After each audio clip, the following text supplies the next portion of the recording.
Hello, I'm reading Evie. Today I'm going on Goodreads and I am going to read reviews for books that I like.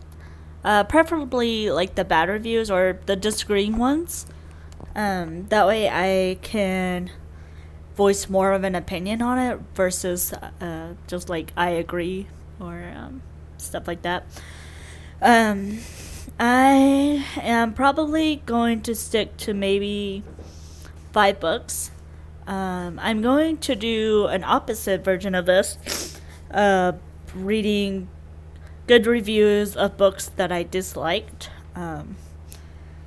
which is kind of going to be hard because I have very, very few of those. But we'll figure that out when I get to it. This time, though, I'm going to do 5. And so I'm on Goodreads now. Trying to get there we go, my phone in the camera. So The One and Only by Emily Giffin that has 3.16 rating. I forgot I finished my soda. I was looking for that. Okay. So this one has a lot of bad reviews. Here's a 1-star. So this book I read, I don't even know, probably 2016. I remember reading it not long after starting college. So it has to be sometime then. I remember there was like a day where electric went out and I just read and I was on campus. So it was probably 2016. Yeah, because the end of 2015 I was reading 50 Shades trilogy. So probably 2016 I was reading this book. So, and The One and Only is about, see if I remember without reading the plot, is about a girl who falls in love with her friend's dad. And the dad is, I think, a recent widow. I think it's recent. I think it happened in like the beginning of the book. His wife had died. And he is, obviously a much older man. It's her best friend's dad. And she grew up, not in like the same household or anything, but like grew up with this friend. Like her best friend, childhood friend. And now the woman is an adult. She is a reporter, sports reporter. So basically it's about her and her coming to terms with her feelings for her best friend's dad. And basically they get together in the end. So a lot of people dislike that because of the age difference. So I'm just going to read the review. This one says, I really wanted to like this book because I've enjoyed Emily Giffin's book in the past, but it was terrible. At first I thought maybe it was just because I'm not a football fan, but the characters are all horrible and poorly developed, and I just rolled my eyes every time Shay talked about dreamy Coach Carr. So I don't remember it being poorly developed. It has, like I said, been a couple of years. Oh, it's 2020 already. 4 years since I've read it, if I'm right. Because I know or it could have been in 2017. I may have read it then too. I know in 2018 I was reading the Harry Potter, and then I know what I read last year. So it was either 2016, 2017, not the point. And football was mentioned a lot. She grew up loving football like it was like kind of, I think, a small town. So, I mean, of course, football. And the dad is a football coach. So, but yeah, I don't remember it being poorly developed. One of the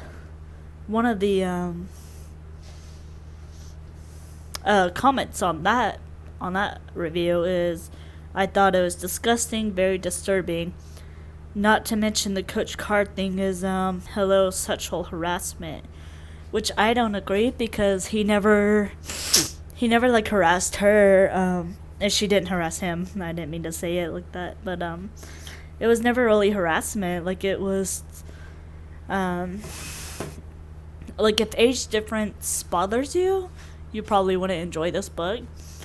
The way I see it, two consenting adults, whatever. As long as it's, like I said, consenting on both parties, whatever. My grandma and grandpa, I think, were 17 years apart. And they, I believe, had a happy relationship. They're both gone now, so I wouldn't know. But, so if, I thought it was like a cute book. But if, yeah, age difference bothers you, that's gonna be a problem. It doesn't really bother me. She was also outside of college, so she was, I think, close to 30s. So it wasn't like she was like in college, like 21, 19, which even then personally wouldn't bother me. This is, I'm trying to find another review.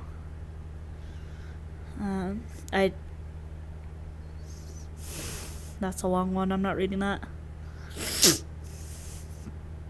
My phone is loading.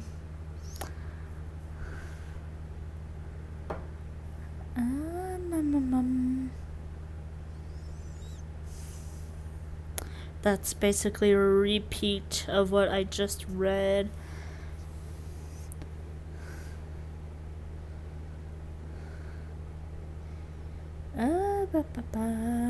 Now my phone is loading again. But honestly, I'm kind of tempted to reread it. It was a quick read. I mean, I was busy with school, so it took me a little bit, but it was kind of a short book. Another person also said it wasn't well written and the character development was subpar. The relationships were just creepy. A lot of people think that. I mean, if you do, that's fine. Totally fine. The way I see it, two consenting adults. It's not like... Now, if they're like the same workplace, that might be a little bit of an issue. If like it's your boss or something. Just because of like power roles and all that. But these weren't. A lot of someone says slightly incestuous. Am I saying that right? Like incest. There. Just stick to a word, I know. The characters are great on their own, but the relationships and the story in general don't feel authentic. It is actually a bit disturbing if you really think about the true dynamics, power structure of it all. Again, I disagree. I don't understand how it's incest or slightly incest-like. Personally, I'm not really... in general, I'm not a black and white person, but with certain like bigger issues like incest, I'm more black and white. Like, are they related or are they not? If not, it's not incest or anything close. That is a 4-star review. I wish... Somebody just said, I really wish the story hadn't gone there, which I'm guessing is probably the relationship. Someone said, make this the one only Emily Giffin book you never read. Basically, like, a lot of them are pretty much just saying the same thing. So I have to kind of scroll through it because Goodreads does this weird thing where if you shelf a book, like I have a shelf as not interested, and it will tell me that I've read the book, which I've ignored just because it doesn't mess up my Goodreads challenge. So I've ignored it. I didn't really care. But now it's causing me to scroll through it. So the one and only was my first book. This one is going to be parody. by Jackson Pearce. And that is a book about... I'm trying to remember without reading the plot. I'll just read the plot. So it's before her mother died, Shelby promised 3 things: to listen to her father, to love as much as possible, and to live without restraint. Which her mom did, I think, have cancer. When Shelby was a little kid, less than 10 years old, I don't remember, she did die. And so Shelby promised her those 3 things. And she is very strict on these promises. My bad. Just because it was made to her dying mother, of course. Anyways, these promises become harder to keep when Shelby's father joined the planning committee for the Princess Ball, an annual dance that ends with a ceremonial vow to live pure lives.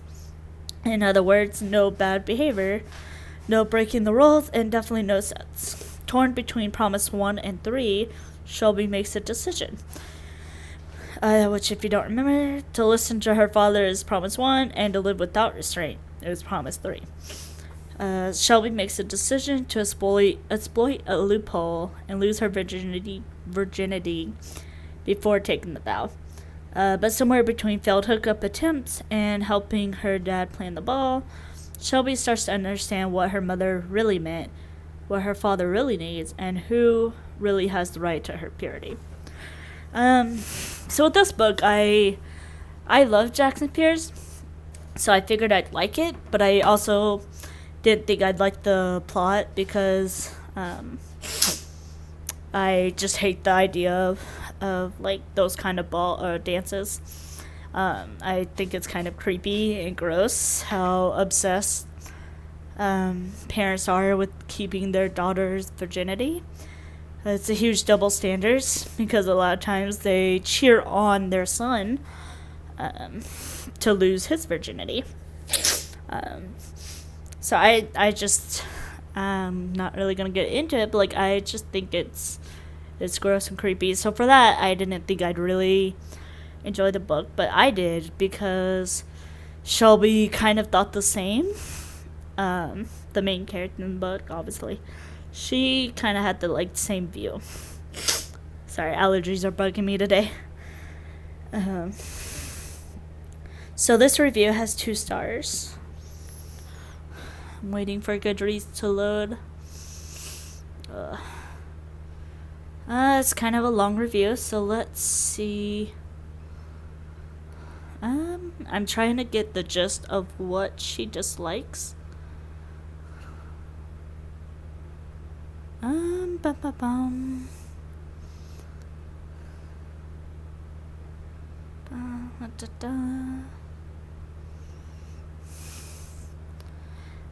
Okay, I am not seeing what they're saying, so I'm just going to go to a different review. And the reason why this video will be longer than some is because I wanted my reactions to the reviews to be more authentic. And I also didn't want to like copy and paste reviews or have to go back and try to find a specific one. So I'm just kind of doing this as I go. So bear with me. Oh crap. Okay, Goodreads is being weird.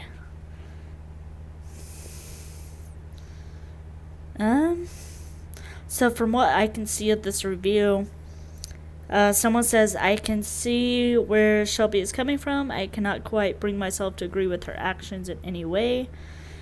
I tried to go read the full review, but it said Goodreads will be back shortly. Use this time to read the book. So I'm going to probably guess that she's talking about how she goes about trying to find a loophole with this promise. So Shelby has like kind of a bucket list type that she wants to do. And so she kind of works on those lists also while in this book. But she also is trying to find a guy who just to have sex with. That's also kind of what I liked about this book, is that it was, I don't know if it was for kids, but it was like for young adult books, because that's Jackson Pearce's, I think, targeted audience. I would say she does fairy tale retelling, so probably. But what I liked is that they didn't, they didn't use sets as like you have to have it with somebody you love. That's what I liked about the book, is she was okay with like finding a hookup or whatever, or a one night stand or whatever she could do. So it wasn't like about love, it was just about sets, which I like that they did that. So I'm gonna guess what that comment was about. I don't know, because it won't let me see the full review. But oh well. This one might load. I found another low star review. Oh, it loaded. So this one is 1 star. It starts out with raise your hand if you're a virgin. Raise his hand. You know why I'm a virgin? I'm 15 years old. How old is Shelby in the story? Friggin' 16. What were you doing when you were 16? Not having sex, I bet. Yeah. Unless of course they're one of these, and it shows a picture of like 16 and pregnant. Okay, it's not gonna show. It's too bright. So I'm already not liking this review just because of how judgmental it is. I wasn't having sex at 16, but I know like some people do, and it's totally okay as long as you're staying safe. Okay, I read this book because my mother won't let me read 50 Shades of Grey. She says it's too dirty and I wouldn't understand because I'm still a teenager. Never mind. Why do you want to read 50 Shades of Grey if you're being judgy? But she's a kid, so who can I... Whatever. This was also written in 2013. So maybe she grew out of that mindset. I'm not trying to read. It was like a really long review. Wait. Sort of like Shelby in the book with the loophole to her vows. Well, Shelby, let me just say I am a fellow teenage girl and I have problems of my own, but you don't see me going all super slut trying to lose my virginity just so I can love as much as possible. Which is also what I have a lot of problems with teenagers, and especially like teen girls. Especially, that's also why I like this book, was because a lot of young adult books, they have very, very judgmental teen girls who loves to slut shame and all that, and I'm just not a fan of that, which is why I like the book. They didn't do that. Oh,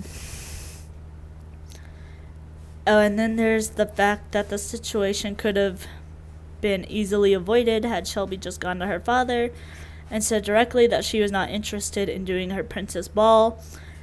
Her dad would have understood, and then this whole thing could have easily been avoided. Happy story. She doesn't break any promises. Yay, wow, Shelby, just wow. Excuse me. So it's been a while since I've read this book too. But I kind of agree, but like also it's a book. Like things aren't gonna go as planned. If everything went right and people did what they were supposed to, we wouldn't have books or movies a lot of times. But I also don't know if he would have understood. We don't know that. Bum bum bum. Bum bum bum.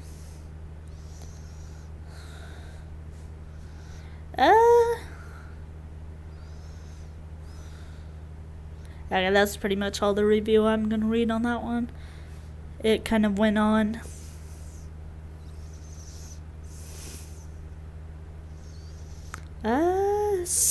This person had like 3 stars, but I'm seeing a complaint. Here it is. Basically, they just said it fell flat. The story seems to struggle with an identity crisis over whether it's lighthearted or philosophical. it's been a while since I've read it, like I said, so I don't really remember that much. I don't think it struggled with that. I think it could be both, honestly. But that's not a complaint.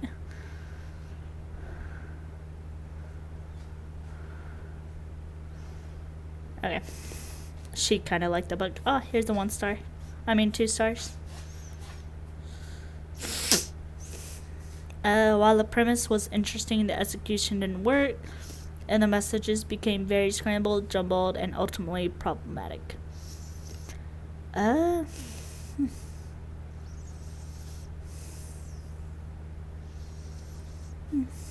Says Shelby was closed-minded, but I don't remember that being the case. Even in the end, when she believes she's figured it out, when it comes to... I'm probably blocking the camera. No, I'm not. Where was I? When she believes she's figured it out, when it comes to boys, she has the realization she just loved her best guy friend.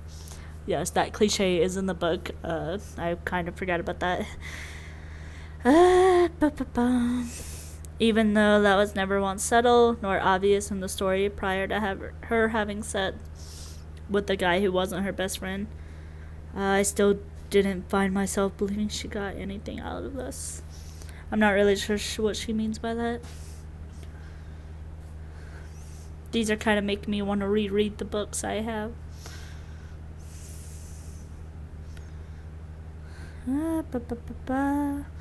More problematic for me was the way that boys were depicted throughout the story. Shelby's got it in her head getting sex will be easy because that's all teen guys are interested in. She's offended when her moves on her ex-boyfriend go unmatched, and he tells her he's not interested. And while she stands up for her beliefs in using a condom with the second guy, the way it was handled was unbelievable. She and the boy are naked, ready to have sex, and she pulls out the condom. He asks her when the last time she had her period was, just like that. And she responds by saying, a few weeks ago, just like that. He says, they don't need a condom then. This change just made me really uncomfortable. It was so stilted and set up so the boy became impetus for Shelby to make a strong and smart decision, and she does. But it wasn't authentic.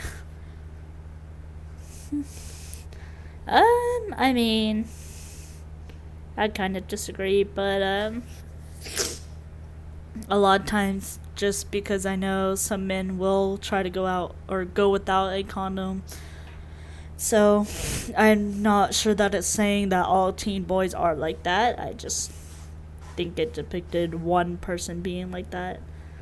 The third guy she does have sex with, and while she is cool with the action at the time, she doesn't let herself enjoying it, realize she's made a mistake. I do kind of remember that, and I kind of remember that I was a little disappointed by it.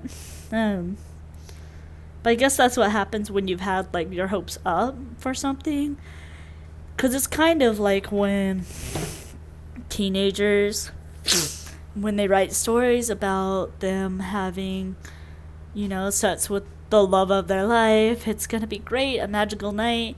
And then it's just like, oh. But, so I think it ended up being back to that, which, honestly, that's what happens. It's your first time.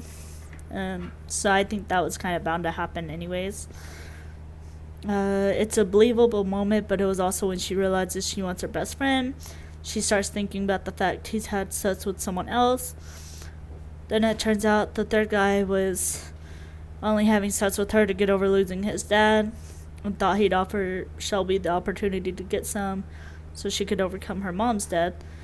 Unabashed grief sets, and yet again the guy's made out to be a trick here. I don't remember how she reacted to that. If she reacted badly, I would say that's a little hypocritical. But well,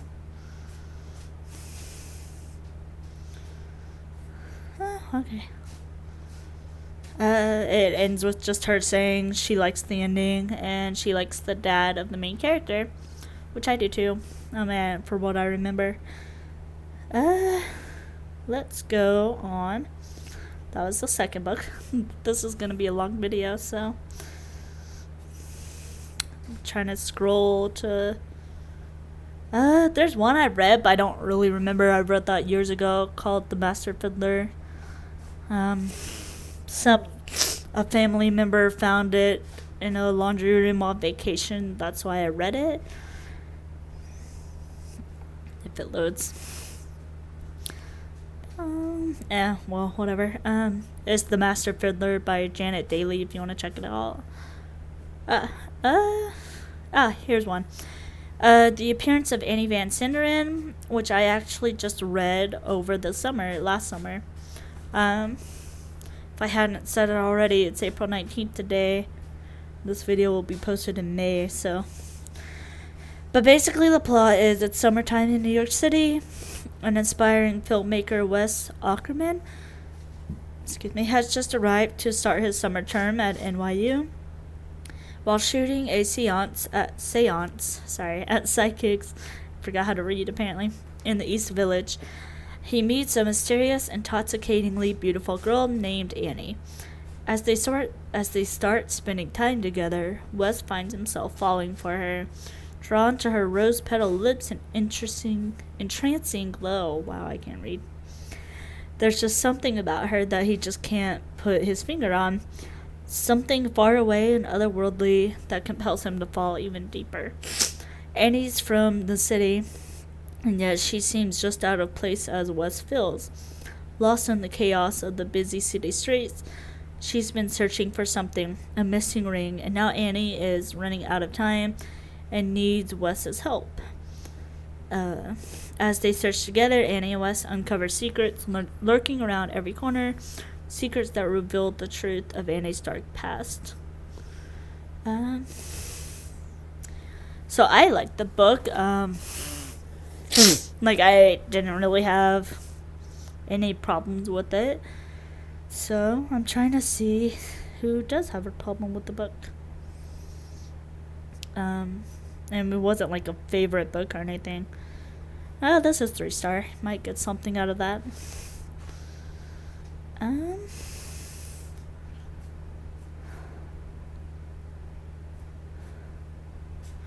It's not really a complaint, but one of them was like, this is a ghost story that never uses the word ghost, which I liked. So Annie, spoiler alert, but Annie is a ghost, and he doesn't know that. It's kind of obvious, I would say, and I think it's given to you pretty early in the book, actually. But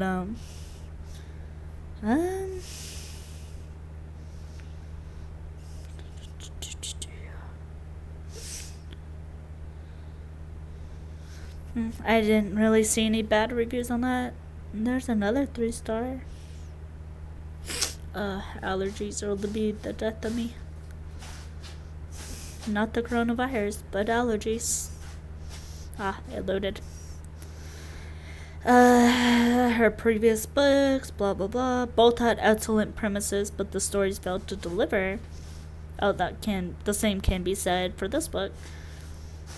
Just by reading the inside flaps, one would think this would be an enthralling and engaging story. One would be wrong. The writing had a staccato beat to it, made for a choppy reading experience. The words never felt like they were flowing, like they were just stopping and going. About a quarter of the way in, I knew who Annie was and where she came from, so that made completing this boring book even more boring. So yeah, it was obvious, but I liked it. I could see how someone would think it was boring. I didn't, though. I enjoyed it. Here's a 2-star. What's the story? Oh my gosh. Goodreads is being dumb. Let's see if I can get something out of it. No. Okay, well. That's a 3-star. Here's a 2-star. Hopefully it loads. It didn't load. A lot of people are complaining about like the delivery of the book. And I can see how they would think that it had bad delivery. I liked it though. So that was number 3. Here's one. It's called Lust by Robin Wasserman. It's not gonna load. Oh, here it is. So it's the first book of the 7 Deadly Sins. I read this years ago, probably middle school or high school.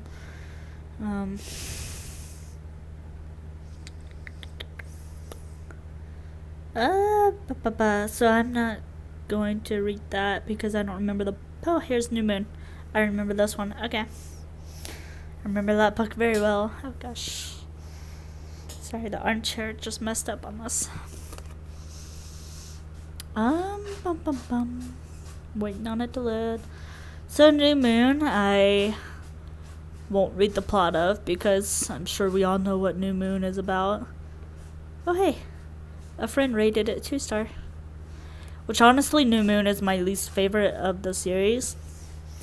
And I actually love Twilight. I see how it's problematic. The vampires not being one of those reasons. Because I never cared that they sparkled.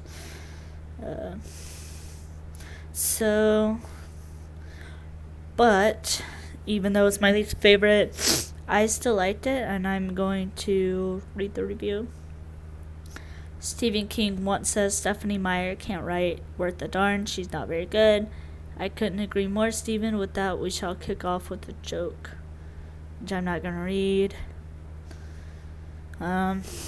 Which honestly, I think if you have to start a review with the book, and comparing it to another author who doesn't even write the same types of stories, I think they're in for a bad review.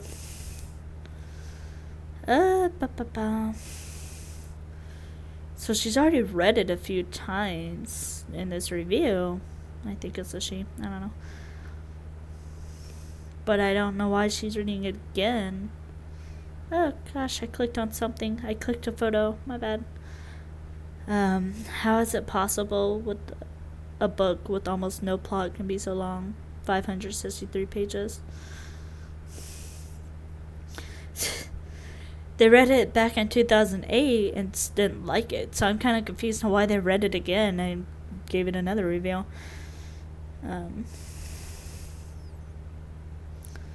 Even though Edward and Bella's relationship deeply disturbed my soul, Bella is so incredibly boring without him.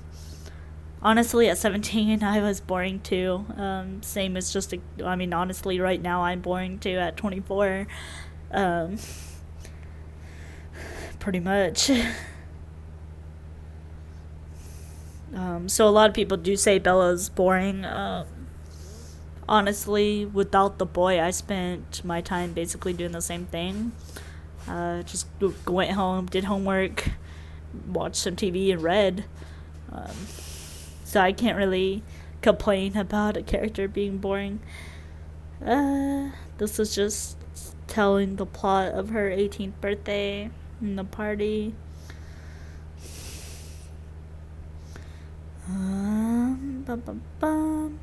This is just about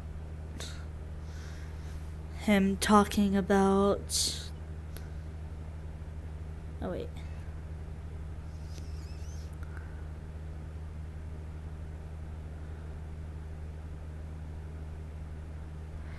So they talked about how Edward's plans after Bella dies, about how he's gonna kill himself. Now let's not forget they've only been dating for a few months. I kind of take that a little personal because of conversations my boyfriend or fiance have. We've only been together a few months. Basically he said similar things. And it's not like in a toxic way, like if you break up with me I'm going to kill myself. It's nothing like that at all. So I kind of take that personal. That's just me.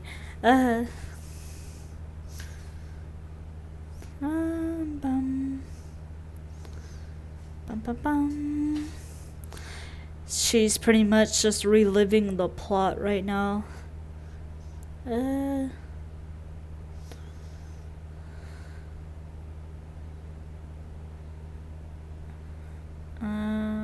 Oh, we might get to a good part. I was just about to X out of this review, but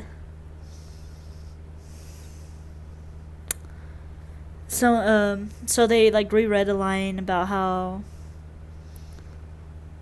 Edward said, "Don't do anything reckless or stupid. Now that I'm leaving, blah blah blah."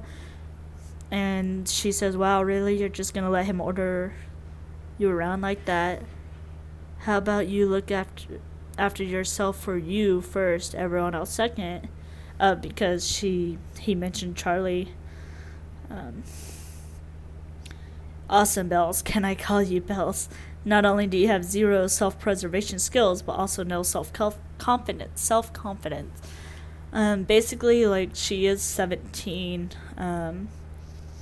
And with the zero self-preservation skills, I disagree, because she has, besides Charlie, basically terrible parents. I mean, Renee chooses her husbands over her, and then is basically sporadic and all that. And Charlie, I mean, he takes care of her, but she takes care of them more than anything. And then the self-confidence, I mean, hell, at 17 I had zero self-confidence. I barely have it now at 24. So I kind of disagree with this review. Just awesome. There's only about 1 million or so girls looking up to you as a role model. No pressure to be a strong female character. You could have walked away from this with grace, but no, instead all of your dignity flies out the window when you pull a bitch move and run after Edwards to the woods. I mean, I agree she shouldn't have ran after him or whatever, but, like, why would... I think she's taken this a little too seriously, forgetting that Bella is fake. But, I don't think a role model or a strong female character only has to be a specific way. Like, you can be strong and have a moment of weakness. You can... I mean, she did just get broken up with. And how she behaves afterward is not what I'm talking about. It's the scene that she just mentions. She simply ran after him. Which, I mean, that's not... It's nowhere near how she behaves later on. But, yeah,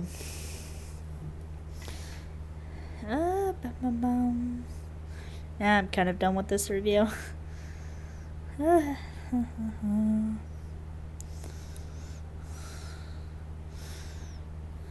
Here's a 1 star. Or was it 2? It was 1. Excuse me. I'm sorry, I forgot she was 18, actually. She turned 18. I don't know why I said she was 17. But even at 18, I had zero self-confidence.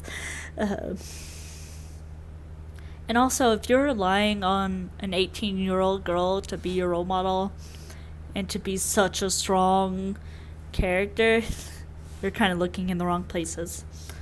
That's on you. But, that's her repeating the plot again. Blah, blah, blah. Romeo and Juliet.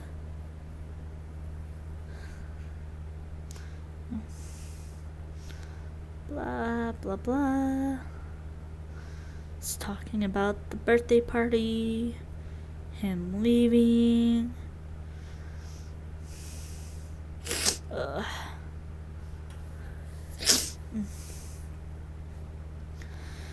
La-di-da.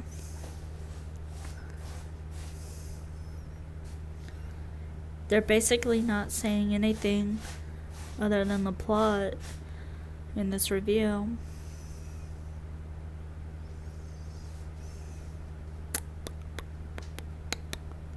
Bum, bum, bum. Oh, I thought that said something else.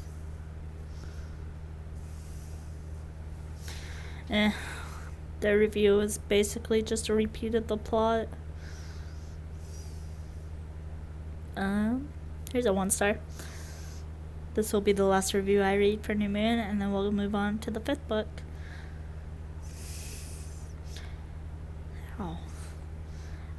Someone said it was awful, not as bad as his predecessor, but still pretty bad, which I agree with. Right off the bat, Bella's crying about how she hates her birthday and dreads aging and wants little to do with her birthday. This was annoying to read through because I kept thinking to myself, what teenage girls think this way? Perhaps they do, but when I was a teen, I can only think of how awesome I was going to be when I got older and had more experiences. So by that age, 18, I hated birthdays. I don't know why I said it like that. Birthdays. And after my 16th birthday, I thought my 16th birthday was going to be good, and then my friends flaked on me last second. Even though I had plans set in stone for like a few months. And then they flaked on me. So after that, I did not care about birthdays. In fact, for my 17th birthday, and I believe my 18th and probably my 19th, I asked work that day because I don't care about celebrating it. In fact, I still don't, even at 24, which I guess isn't as strange when you get older. But I still don't even care for my birthday. The only way I celebrate it is if a friend has a plan, like they want me to. Like for my 23rd and 24th, and 22nd, I guess you could say. The same friend, my friend Angela, she basically made plans for us. Well, the 22nd was her bachelorette party, but it was the day before my birthday, so I took that as my celebration too. And then the 23rd, we had like a Harry Potter party that that we missed because her birthday is a couple days after mine. So it was kind of like a combined, and it was fully her idea. She told me I was going to say no, but she told me she already bought the supplies and everything, so I said yes. Sorry if you're watching this, Angela. And then this year, it's only April 19th, we just did like a reading challenge for my birthday. It was basically, I just kind of wanted to hang out, and she was offering, so I was like, sure. And then we were wanting to do a 12-hour reading challenge. It ended up being 8, but we did a reading challenge. So basically, even as a teenager, I just didn't care about my birthday. I guess it just depends on what experiences you've had on birthdays. Which is whatever now. It was all in the past, but still.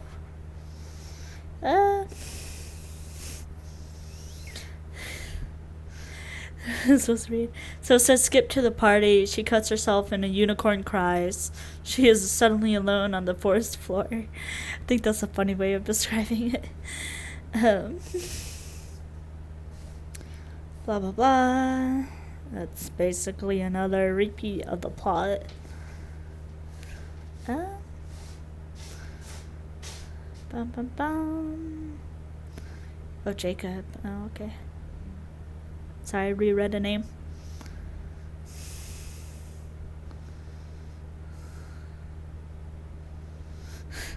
So it says she rambles on and on for hundreds of pages, talking so much about the hole in her chest and how it burned and itched and stung and pussed and, well, showed all the good symptoms of a bad STD. And honestly, like, I know they weren't together for long. I used to make fun of this exact same thing. But now that, like, I met somebody who I really love, I would probably be acting the same way. Even if that makes me less of a strong female character. Well, I'm not a character, but still. Like, I'd be acting the same way.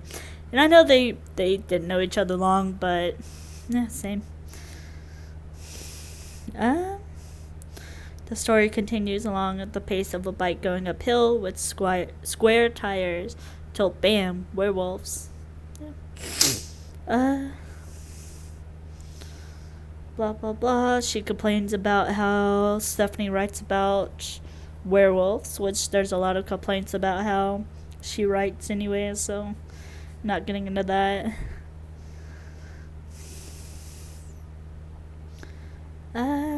Blah, blah, blah.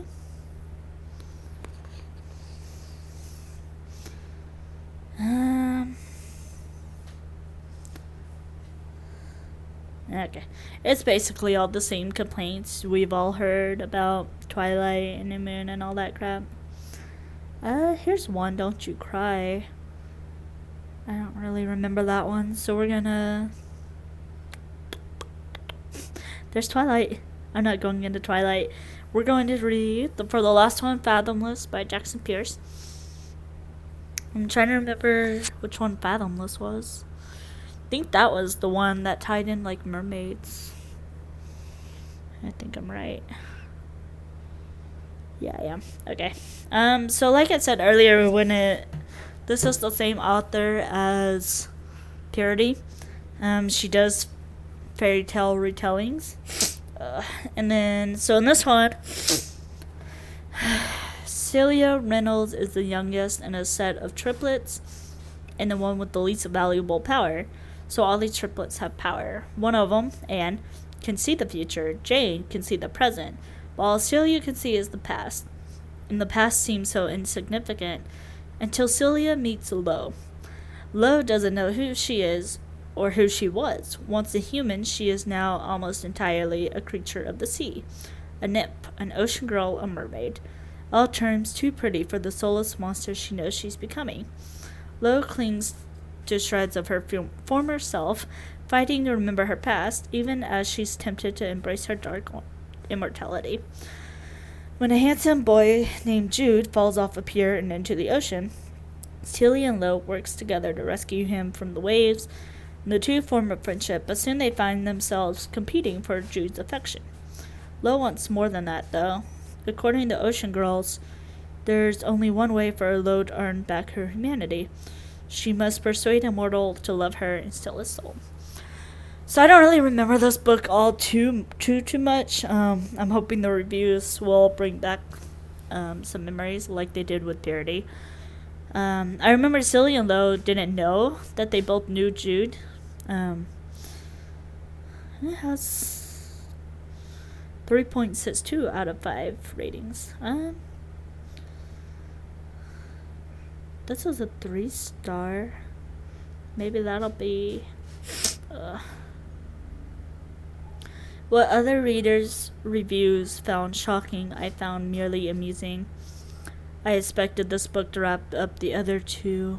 So, like I said, she does fairy tale retelling. She does like kind of a series, and they're kind of like standalones, but they kind of all tie into each other. I don't really remember how. I know you see like some characters in more than one. So, alas, it did not, and I hope another book will be written, but so far it doesn't seem the case, so that's not really a review that matters to where I'm going with this.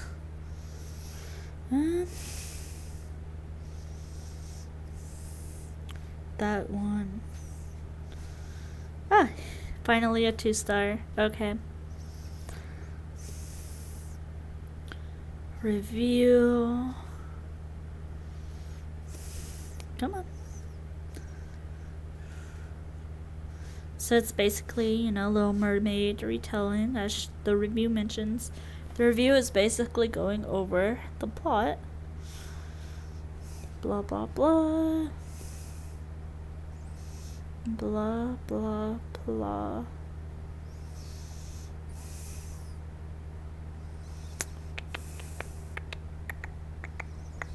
Okay. Sisterhood is a huge theme in Fathomless, which I agree. It really is. Especially since it's in the views of a triplet. I think it's just in one of their views. Both Lo and Celia discover what is missing within each other's lives and within their own. Both are unique and both need to face their futures. But I felt that there was a lot of scenarios that were predictable, and when there was a twist thrown my way, I felt like I knew it was going to happen all along. Which I feel like young adult... Sorry, my leg itches. I feel like with young adult, it is pretty much predictable. Especially once you've read a lot of them. I mean, I don't really judge a book whether it's predictable or not. Personally, I still like it, even if I did predict it, whether I did or not. It's hard to gush about a world that Pearce created with Fathomless. There wasn't anything spectacular about this one, at least when I compare it to Sisters Red and Sweetly, which has been years and years since I've read Sweetly. It's been a couple since I've read Sisters Red. There wasn't anything that tied the books to the others, like the first two did, which I didn't care about.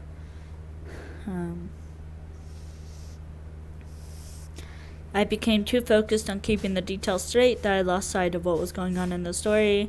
I felt confused at times, and I couldn't keep my focus. I don't know. I kind of disagree, or not necessarily disagree, just the things that were important to that reviewer aren't important to me, which happens a lot when I'm reading book reviews. That's why I try not to read them, aside from this video. Did I just click the same review? No, I didn't. Okay. Somebody said that they confused Silly and Low up a lot, which I didn't have a hard time with keeping them two straight.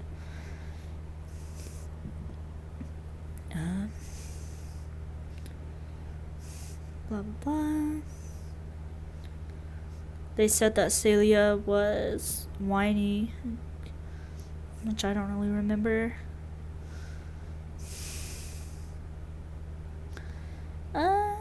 My phone. Someone said I feel like a book with mermaids should be light and fun, but this one was the complete opposite. It was dark and very twisted, which I don't. Honestly, when I think of mermaids outside of The Little Mermaid or Disney, I don't think light-hearted at all or fun. Honestly, I think of Harry Potter mermaids, and those were creepy. I think if I could have not been so confused by Lo, I would have enjoyed it more. I think I remember being a little confused, but it didn't really ruin the enjoyment of the book for me. And that's basically what the reviews are saying now. Blah, blah, blah.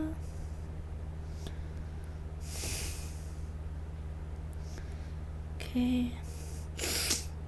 Yeah. They're pretty much saying the same thing, how it was confusing and all that crap. Blah, blah, blah. Okay. Well, that was 5 books, and this went on a little longer than I thought it would. So feel free to not, if you've made it this far, thanks, I guess. Feel free to subscribe, like, and share. If you've read any of these books, I'm sure New Moon will probably be the one that you guys read. Let me know what you guys thought of them. I know Twilight isn't a fan favorite, at least not much anymore. But if you happen to read the others, that's great. Let me know what you thought of them.